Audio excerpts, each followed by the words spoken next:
बहावलपुर से मसूद अजहर गायब हो चुका है। बहावलपुर में पाकिस्तान मिलिट्री ने कब्जा कर लिया है। मुरीदके में हाफिज सईद नहीं मिल रहा। पाकिस्तान की मिलिट्री आ गई है। हिजबुल के अड्डे पर इस वक्त पाकिस्तानी आर्मी के कमांडर्स खड़े हो गए। साफ साफ ये दिख रहा है कि ये जो अड्डे हैं, इन्हें नाम के लिए लश्कर और जैश चला रहे थे, लेकिन असल काम मुनीर की आर्मी किया करती थी। एक बात तो साबित हो रही है कि 9 अड्डे जो भारत ने पाकिस्तान के नस्तनाबूद किए हैं, वो सही में आतंकी अड्डे हैं। क्योंकि पहली बार ये हो रहा है कि जिस आतंकी अड्डे को उड़ाया गया, वो ये खुद कह रहा है कि ये अड्डा हमारा है। वो ये खुद कह रहा है कि मोदी ने घुसकर मारा है, बम से उड़ाया है। और अगर आपको इससे भी साफ सबूत देखना है तो ताबूत देखिए, पाकिस्तान में निकले जनाजे देखिए।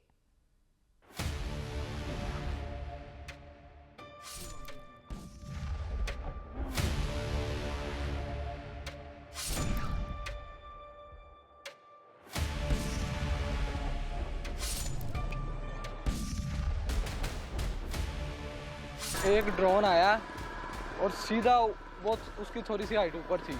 उसके बाद 3 ड्रोन आए हैं, वो तीनों का ताकुब मस्जिद थी, उन्होंने मस्जिद पर हमला किया। मौलाना मसूद अजहर साहब के जो है मदरसा है, उसके ऊपर 4 मिसाइल दागे गए हैं। 4 मिसाइलों के साथ हमला किया गया है मौलाना मसूद अजहर साहब के मदरसे के ऊपर। हम अपनी अफवाज पाकिस्तान के साथ खड़े हैं, लेकिन मेरा सवाल है कि हमारी एजेंसीज कहाँ सोई हुई थी, हमारी अफवाज पाकिस्तान कहाँ सोई हुई थी जब ये हमला हुआ। 1-2 नहीं, 24 मिसाइल आई, ड्रोन अंदर घुसे और आधी रात पूरे पाकिस्तान में कोहराम मच गया। तबाही के धमाकों से कई शहर गूंज उठे।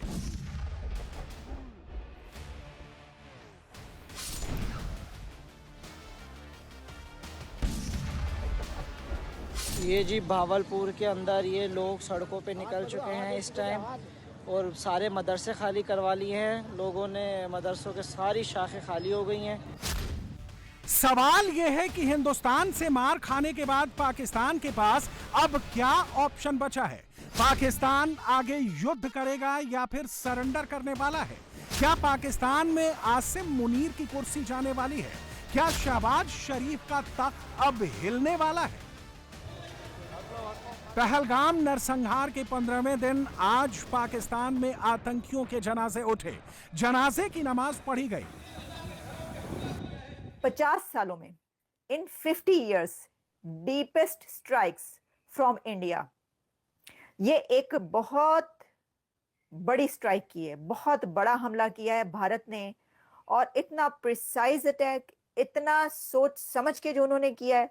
25 मिनट के अंदर 9 ठिकानों को, 25 मिनट के अंदर पूरे पाकिस्तान, अक्रॉस पाकिस्तान 9 जगहों पर उन्होंने चुन चुन के दहशतगर्दों के ठिकानों पर हमला किया।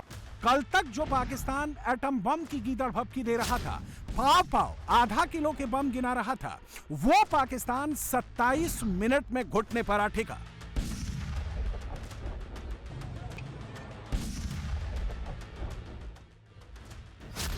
इंडियन फोर्स ने इस बार पाकिस्तान के अंदर 100 किलोमीटर तक घुसकर मारा है। दुनिया को बता दिया है कि अगला धमाका कहीं भी हो सकता है। नेक्स्ट टारगेट लाहौर या इस्लामाबाद भी हो सकता है। इंडियन स्ट्राइक की दहशत इतनी है कि पाकिस्तान में आज ज्यादातर फ्लाइट नहीं उड़ी। इंटरनेशनल फ्लाइट ने रूट बदल लिया, क्योंकि सबको लग रहा है कि पाकिस्तान में अभी बहुत कुछ उड़ने वाला है। डिफेंस मिनिस्टर ख्वाजा आसिफ ने ब्लूमबर्ग को यह कहा कि ठीक है, अब अगर भारत रुक जाता है तो हम भी कुछ नहीं करेंगे। तो ओके, इंडिया क्या रुक जाएगा? अब एक और बात आपको बता देते हैं, और वो बात यह है कि भारत की तरफ से कहा जा रहा है कि अभी तो पार्टी शुरू हुई है। इसका क्या मतलब है? इसका मतलब यह है कि अब इंडिया कोई और स्ट्राइक भी कर सकता है। पाकिस्तान पर इंडियन स्ट्राइक के बाद पूरा पीओके खुश है। बलूचिस्तान के लोग भी जश्न मना रहे हैं, उन्हें भी अपनी आजादी करीब नजर आने लगी है। दरअसल इंडिया की स्ट्राइक के बाद पाकिस्तान में बहुत कुछ होने वाला है। हो सकता है कि फौजी जनरल मुल्ला मुनीर की कुर्सी चली जाए। हो सकता है कि नवाज शरीफ की तरह शहबाज शरीफ को भी मुल्क छोड़कर लंदन भागना पड़े। इसलिए एक रात में ही पाकिस्तान के सुर बदल गए हैं। पॉलिटिकल सिनेरियो भी एकदम से चेंज हो रहा है। पाकिस्तान ने अपनी अमन की ख्वाहिश को दोहराया है, रीइटरेट किया है और दुनिया से एक मरतबा फिर अपील की है कि भारत को समझाए। ये दो न्यूक्लियर ममालिक हैं जो इस वक्त जंग के दहाने से भी आगे चले गए हैं। पाकिस्तान में बीती रात जो हुआ वो इंडिया की पावर का ट्रेलर भर है। असली पिक्चर कभी भी रिलीज हो सकती है, जिसका खौफ शहबाज की टीम के अंदर तक बैठ गया है। देखें, अगर वो नहीं करेंगे तो इसके ऊपर एक जिम्मेदार स्टेट के तौर पे गवर्नमेंट की भी और आर्मी चीफ की ये कमिटमेंट है। हमने दुनिया से ये कहा है कि अगर वो कार्रवाई ना करें या वो कोई एक्शन ना लें या वो कोई दरअंदाजी ना करें तो हमारी तरफ से कोई ऐसी गैर जिम्मेदाराना बात जो है वो नहीं होगी। मोदी ने जैसा कहा वैसा ही किया है, पहलगाम का पूरा इंतकाम लिया।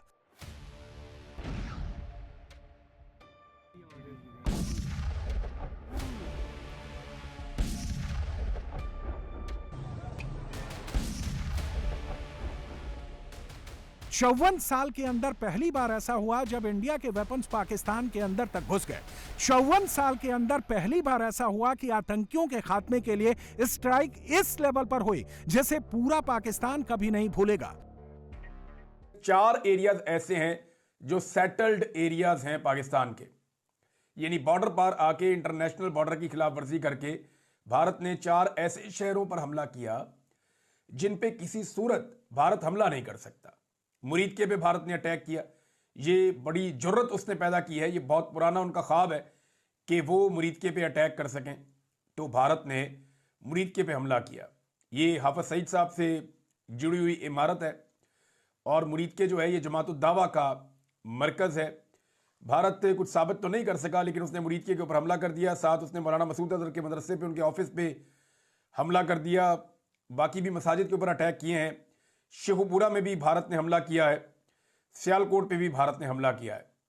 तो ये 4 सेटल्ड एरियाज हैं आज़ाद कश्मीर के अलावा। लेकिन जो सियालकोट में, मुरीदके में, शेखुपुरा में और बहावलपुर में अटैक किया भारत ने, ये पाकिस्तान की इंटरनेशनल सरहद की खिलाफ वर्जी भारत ने की है।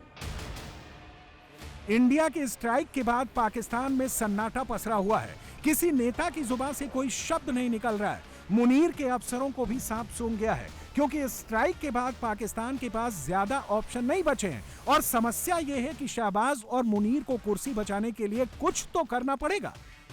पाकिस्तान के पास पहला ऑप्शन यह है कि वो चुप बैठ जाए, भारत की स्ट्राइक का कोई जवाब नहीं दें, डिप्लोमेटिक चैनल्स के जरिए टेंशन कम करने की कोशिश करें, लेकिन इसमें रिस्क बहुत ज्यादा है। ऐसा करने पर पाकिस्तान की आवाम नाराज हो जाएगी। मुनीर और शहबाज मुंह दिखाने लायक नहीं रहेंगे। इंटरनेशनल लेवल पर भी पाकिस्तान को सपोर्ट की उम्मीद कम ही है। पाकिस्तान के पास दूसरा ऑप्शन जवाबी स्ट्राइक का है, लेकिन इंडियन फोर्स बॉर्डर पर रेडी बैठी है। एयरफोर्स और नेवी भी तैयार है। अगर पाकिस्तान ने अंदर घुसने की कोशिश की तो अंजाम बहुत बुरा होगा, यह बात श्योर है।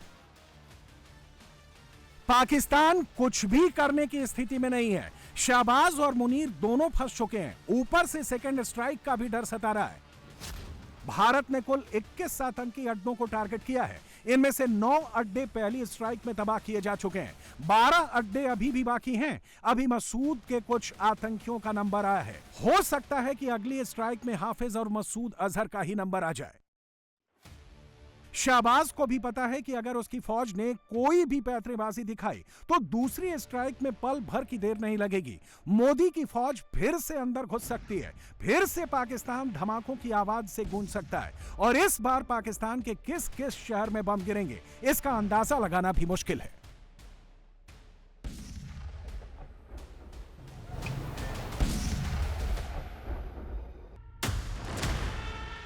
पाकिस्तान की फौज कल तक कह रही थी कि घर में घुसकर मारेंगे, लेकिन वही फौज घर में पिट गई है।